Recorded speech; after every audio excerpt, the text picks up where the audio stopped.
આજનો આ પ્રસંગ મીઠાવ્યા પરિવાર તરફથી એમના ત્રણેય દીકરા ધનજીભાઈના એવા ભીખાભાઈ, રમેશભાઈ તથા ભરતભાઈ એ 424ના જે મહેમાનો અહીંયા આવ્યા છે સૌને એમના તરફથી હૃદયથી આવકારીએ છીએ. ભજન સત્સંગમાં આજે માહોલમાં જે ભજનિકો આવ્યા છે એમને પણ ખૂબ ખૂબ ધન્યવાદ અને સૌનો હૃદયથી આવકાર છીએ. બારોટે ખૂબ આપણને મોજ કરાવી, આનંદ કરાયો. હવે 5-10 મિનિટ વધારે સમય નથી લેવો કેમ કે ભજનનો માહોલ છે એટલે, પણ એક નાની એવી વાત કરીને અને આપણે પાસે ભજનની કોર જવું છે. કપૂર ગૌરમ કરુણાવતારમ સંસાર સારમ ભુજગેન્દ્ર હારમ સદા શાંતમ હૃદયાર વિંદે ભવન ભવામી સરિતમ નમામી. ભગવાન શિવની જ વાતથી આપણે આગળ વધીએ કે શિવે 3 તાળી પાડી હતી. જ્યારે ભગવતી ઉમાએ માં પાર્વતીએ કીધું કે મારે અમર કથા સાંભળવી છે અને એકાંતમાં જઈને અને એક અમર ગુફામાં જઈને એમ કહેવાય કે ભગવાન શિવ અહીંયા 3 તાળી પાડે છે. માં પૂછે છે, માં ભગવતી પૂછે છે કે મહાદેવ તમે તાળી કેમ પાડો છો?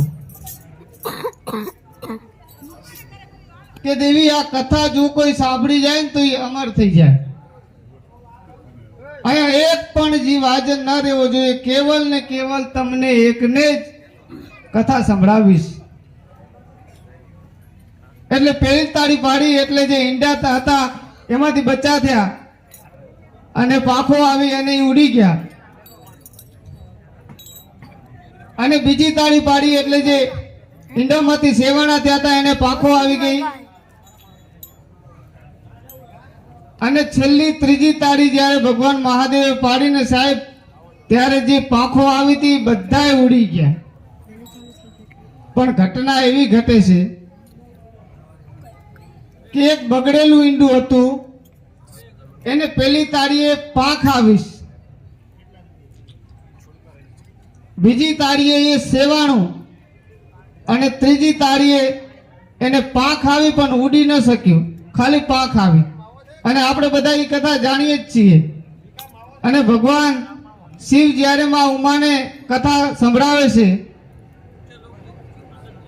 હે ઉમા કહું મેં અનુભવ અપના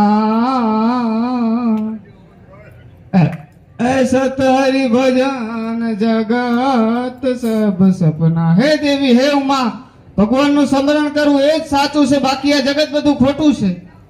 એમ કરીને મહાદેવ જ્યારે અમર કથા સંભળાવે છે અને જ્યાં કથાની અમૃતવાણી મળવાથી જ્યાં સતીને શાંતિ મળી, નીંદર આવી ગઈ, ખબર ના રહી. મહાદેવ તો એકલી આંખો બંધ કરીને કથા જ કીધે જાય છે. અને જ્યાં સતીને શાંતિ મળી, નીંદર આવી ગઈ, ખબર ના રહી. હવે જે ઓલું બચ્ચું હતું, કારણ કે મા ઉમા એને વચ્ચે વચ્ચે હોકારો દેતા હતા, નીંદર આવી ગઈ, હોકારો બંધ થયો. એટલે જે બચ્ચું હતું જેને પાંખ આવી હતી એને હોકારો દીધો અને શિવની રૂઢી બદલાની.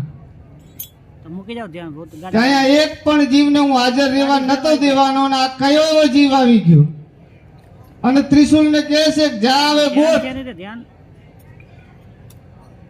હા, હવે જે જીવ શિવની અમર કથા સાંભળી ગયો એ જીવ પાછો શિવના હાથમાં આવે ખરો? હા, આપણે ઘણા નથી કીધા વગરના ઘરથી નીકળી જતા. આપણે 3 દિવસ સુધી ગોતીએ તોય ના જડે. ચોથા દિવસે મોબાઈલમાં વોટ્સઅપમાં લખીને મોકલી કે ફલાણા ભાઈ ઘરેથી નીકળી ગયા, પાછા ઘરે આવી ગયા. હા, એના કરતા ઘરે જ રહેતા હો તો આપણે પુરુષોને શું એક કાનેથી હા ભરો બીજા કાનેથી કાઢતા. બેનો 2 કાનેથી આપરે પણ મોઢેથી કાઢી નાખ. એક હાવ લોભીના પેટનો, હાવ લોભી, કોકને આપવું અને મરવું બરાબર જ. અને એમાં એક વાર એ ભગવાનની કથા, સત્યનારાયણ ભગવાનની કથામાં સાહેબ બેઠેલો અને જેવી કથા પૂર્ણ થાય એટલે પછી આરતી આવે ને પછી આપણે થાળીમાં કંઈક મૂકીએ ને એટલે ભાઈએ ખીચામાં હાથ નાખ્યો ને મસળીને 10 ની નોટ કાઢી છે અને એ સીધી આરતીમાં મૂકી દીધી. પણ થોડી વાર પછી પાછળથી એક ભાઈએ એને 500 ની નોટ આપી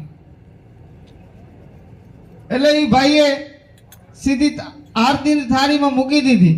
પણ જે 500 રૂપિયા આપ્યા એ મગજમાં ફિટ થઈ ગયું કે 500 રૂપિયા ને એ આરતીમાં દાતારી છે ને સાહેબ, બારોટે કીધું કે દાતારી છે એ અંદરથી આવે. હા, એટલે મગજમાં એ ફિટ થઈ ગયું કે 500 રૂપિયા આ ભાઈ ધંધો શું કરે, મારે એને મળવું છે. એટલે બારે મળ્યા તો ઓલો બચારો નાનો માણસ હતો, મજૂરી કરીને પોતાનું જીવન ચલાવતો હતો. એટલે કે તમે આવા નાના માણસ થઈને આરતીમાં 500 રૂપિયા મૂક્યા? બોલો કે ભાઈ મેં ક્યારે મૂક્યા? કે તમે પાછળથી મને નતા અંબાયા? હા, કે અંબાયા હતા ને કે તમારા નતા? કે ના ના મારા નતા. કે તો કોના હતા? એ તો તમે ખીચામાંથી હાથ બહાર કાઢ્યો એટલે તમારી 500 ની નોટ પડી ગઈ એટલે મેં તમને પાછી આપી. પણ તમે ડાયરેક્ટ જ આરતીમાં મૂકી એટલે મને એમ થયું ભાઈ દાતારી ભાઈ. હા, મારો કહેવાનો મતલબ એ છે કે આ દુનિયામાં કોઈ દુખી નથી, છતાં પણ મેં કરોડપતિના છોકરાને દુખી જોયા છે. આ દુનિયામાં દુખી કોણ છે? કે જેને સારો સદગુરુ નથી. અને બીજો દુખી એ છે જે માણસ બીજાની પ્રગતિ સ્વીકારી શકતો નથી, એ જ આ દુનિયામાં દુખી હોય. બાકી બીજાની પ્રગતિ સ્વીકારી શકે ને એ દુનિયામાં સાહેબ દુખી જ ના હોય. હા, હમણાં તમારે શિક્ષકો બધા પ્રવાસમાં ગયા હતા.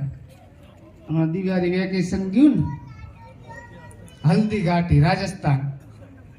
તે ઓલો ગાર્ડ હતો ને એ બધાને આમ સમજાવતો હતો कि इतना जोरदार ग्राउंड है, यहाँ पर दिल्ली का सुल्तान 8 बार गिर पड़ा था. એમાં અમારે શિક્ષિકા બેને કીધું આ ગ્રાઉન્ડ જ એવું છે.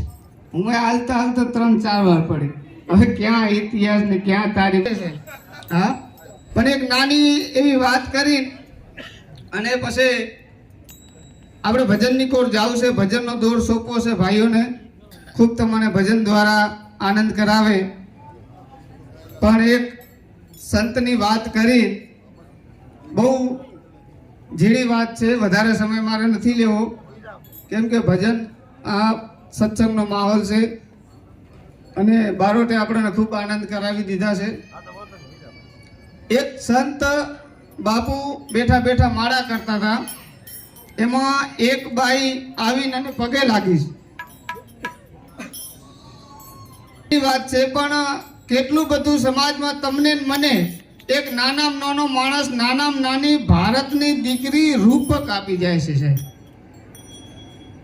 સંત બાપુ બેઠા બેઠા માળા કરતા હતા, એનું ભજન ચાલુ હતું કે તોવી નામ તારણ સર્વે કાજ સારણ ધરે ઉનકા धारण निवारण करेगा नथा दूत वाको दिया दूत माको अन खबर है खुदा को सबर जो धरेगा मिटे दिल का किना रहे पास जीना जीने देख पेट दिनासो आपे भरेगा मुरत दम कहे मुकड़ दम के अंदर जीने टाक मार्या टार्या ना टरेगा. એવું સંતનું ભજન ચાલુ હતું. અખંડ 22 વર્ષ ત્યાં સંતની માળા ચાલુ હતી અને એમાં ભાઈ આવીને પગે લાગે છે કે બાપુ આપના દર્શન માટે આવીશ. સંતે પૂછ્યું દીકરી ક્યાંથી આવો છો? કે બાપુ બાજુના ગામમાં મજૂરી કામ ચાલતું હતું, સંતની મઢી જોઈ એટલે એમ થયું કે હાલ દર્શન કરતી જાવ. અને ત્યારે સંતે કીધું કે બેટા મજૂરી કામમાં કેટલા પૈસા મળ્યા? હે કે બેટા તને મજૂરી કામમાં પૈસા કેટલા મળ્યા? અને ત્યારે દીકરીએ જવાબ આપ્યો છે કે બાપુ એ તો મારા ધણી સામા મળ્યા ને મેં એમને આપી દીધા. કે બેટા તે ગણ્યા નહીં? સવારથી સાંજ સુધી ધોમ તડકામાં મહેનત તે કરી અને મજૂરી કામના પૈસા મળ્યા તે ગણ્યા નહીં. અને સાહેબ દીકરીનો જવાબ સાંભળજો હવે કે બાપુ ધણીને પૈસા દેવાના હોય એમાં હું ગણવાના હોય.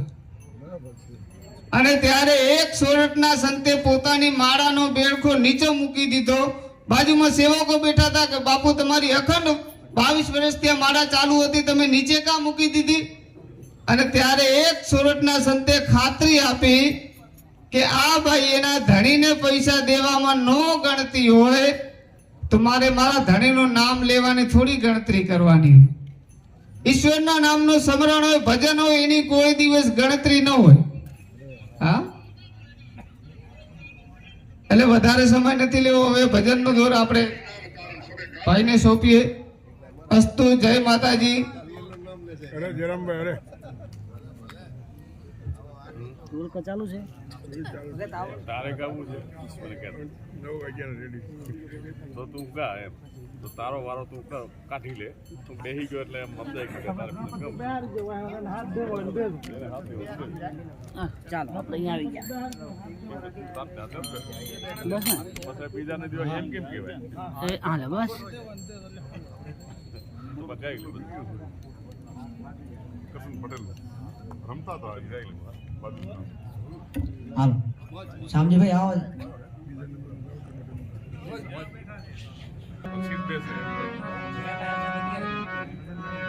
વહી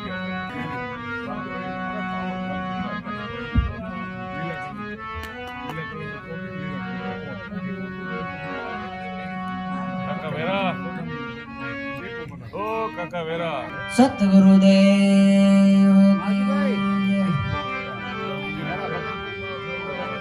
રામચંદ્ર ભગવાન કી, કૃષ્ણ કનૈયા લાલ કી,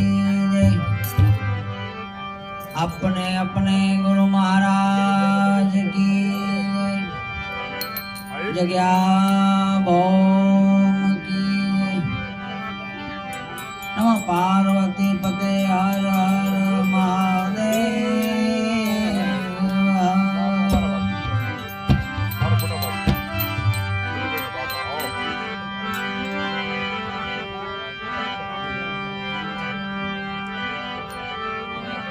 तो राम वधार्या सौ વધે,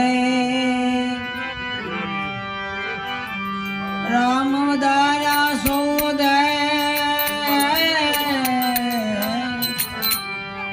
बर કરી વધે ના કોઈ, બર કરી રાજા રાવણ વધ્યો, ઓ એને પલમાં લંકા ખોઈ. તો માનવ જાણે હું કરું,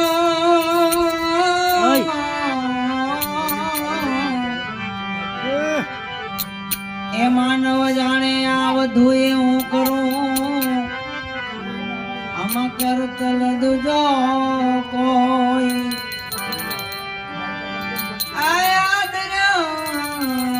તારા અધોસ રહે, ઓ મારો હરી કરે સો તો આયો પણ માન્યો નહીં,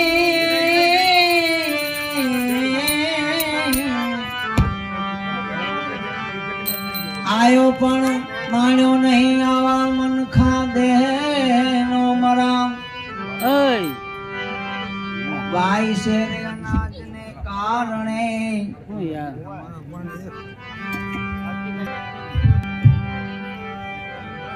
બધું વિખી નાખે.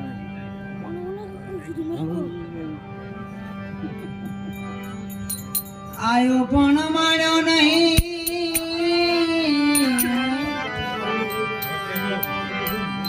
આયો પણ માન્યો નહીં. મન ખાધે નો મરા, શેર અનાજને કારણે. ઓ આજીવે કોટીક બાંધ્યા કરામ,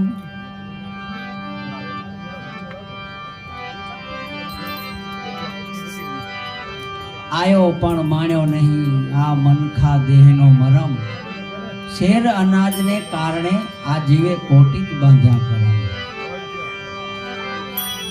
આમ તો એક દિવસને એક માણસને જમવાનું કેટલું જોઈએ? શેર અનાજ જોઈએ. પણ એના માટે નથી કરતો આ બધું. એને સાહેબી જોવા માટે બધું કરે.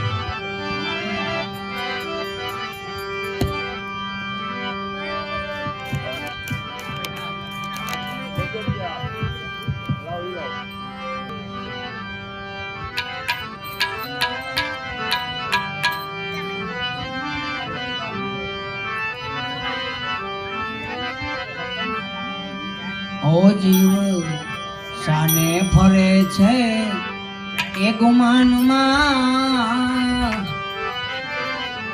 એ અભિમાનમાં